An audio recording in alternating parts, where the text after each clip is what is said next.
అయితే చిన్న వాళ్ళ దగ్గర నుంచి పెద్దవాళ్ళ వరకే చూసుకుంటే సార్, ఎవరి అంటే ఏ ఏజ్ వారి డైట్ ప్లాన్ ఎలా ఉండాలి? Old people especially females after menopause అంటే అయిపోయినాక కాల్షియం ఎక్కువ తీసుకోవాలి, వైటమిన్ డి తీసుకోవాలి, బోన్ స్ట్రెంగ్త్ పెంచుకోవాలి, వాళ్ళకి ఫ్రాక్చర్స్ ఎక్కువ అవుతాయి. ఇమ్యూనిటీ మెయింటైన్ చేసుకోవడానికి ఈ నట్స్ ఇలాంటివి ఎక్కువ తీసుకోవాలి. సాధారణంగా ఏంటంటే ఇవన్నీ చేస్తూ కూడా కొంత చూసుకొని అవసరమైతే ఇండియాలో ఐరన్ అందరికీ తక్కువ ఉంటుంది. ఐరన్ తీసి ఆకుకూరలు తినాలి, కొంత నాన్ వెజ్ తిన్న వాళ్ళు ఐరన్ ఆకుకూరలు పక్కన పెట్టేస్తే ఐరన్ రాదు, ఎనీమియా వస్తుంది. సో ఆకుకూరలు అవసరమైతే ఇవన్నీ చేయగా కూడా కొన్నిసార్లు చూసుకొని అవసరమైతే సప్లిమెంట్లు వేసేసుకోవాలి. ఈ మేల్కి అయితే కూడా సేమ్ అయితే కాల్షియం అంత అవసరం పడదు. బట్ యాజ్ ఏజ్ ప్రాసెస్ అయ్యే కొద్దీ వాళ్ళకి వీక్నెస్ వస్తుంది, బోన్ ఫ్రాక్చర్స్ అవుతాయి, ఇమ్యూనిటీ తగ్గిపోతుంది.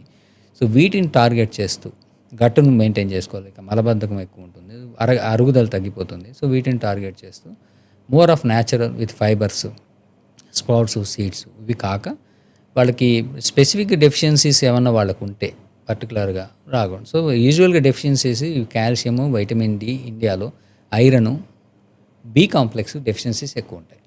ఇవి ఫుడ్లో ఉండవు. సో అవి ఉన్నవి మన వాళ్ళు తినరు కొంతమంది. సో ఇవి బ్యాలెన్స్ చేసుకుంటూ వాటికి సంబంధించిన ఆహారాలు తీసుకుంటే ఓల్డ్ పీపుల్ సరిపోతుంది. చిన్నపిల్లలు పెరగాలి, బ్రెయిన్ చురుగ్గా పనిచేయాలి, యాక్టివ్గా ఉండాలి, ఆయాసం. సో వాళ్ళకి ఏంటంటే పెరగాలి అన్నప్పుడు వాళ్ళకి ప్రోటీన్స్ ఎక్కువ ఇవ్వాలి. మాంసకృతి ఇప్పుడు ఆల్రెడీ చెప్పాను, మాంసకృతి egg is the complete protein. So egg తినేవాళ్ళు ఎగ్ తింటే డైలీ వాళ్ళకి ప్రోటీన్స్ బాగా అందుతాయి. దాంతోపాటు అన్ని రకాల పప్పు ధాన్యాలు. అలానే వీళ్ళు యాక్టివ్గా చురుగ్గా ఉండాలంటే వైటమిన్స్ బాగా వెళ్ళాలి. ఒమేగా 3 ఫ్యాటీ యాసిడ్స్లో especially DHA, docosahexaenoic acid అంటారు, అది బ్రెయిన్ పెంచుతుంది అంటారు. ప్రెగ్నెన్సీలు కూడా ఇప్పుడు ఇస్తున్నారు. సో ఇలాంటి సప్లిమెంట్స్, ఫిష్ ఇలాంటివి తింటే, ఫిష్ ఆయిల్స్ తీసుకుంటే వాళ్ళకి బ్రెయిన్ బాగుంటుంది, యాక్టివిటీ బాగుంటుంది, ఇమ్యూనిటీ బాగుంటుంది విటమిన్స్ వెళ్తే. అలానే ప్రోటీన్స్ అవి ఇస్తే వాళ్ళ పెరుగుదల బాగుంటుంది, కాల్షియం, ప్రోటీన్స్.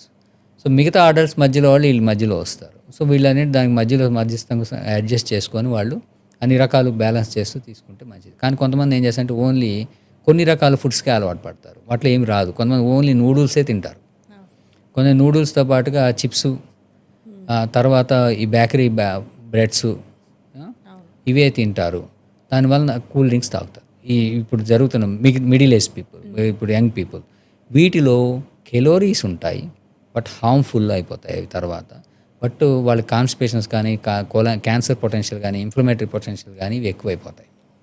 సో వాళ్ళకి అదర్ సమస్యలు కూడా వచ్చే ఛాన్స్ ఉంటుంది, అందులో అన్నీ రావు. సో ఇలాంటి ఫుడ్స్ అనేది అవాయిడ్ చేసేసుకుంటే మంచిది.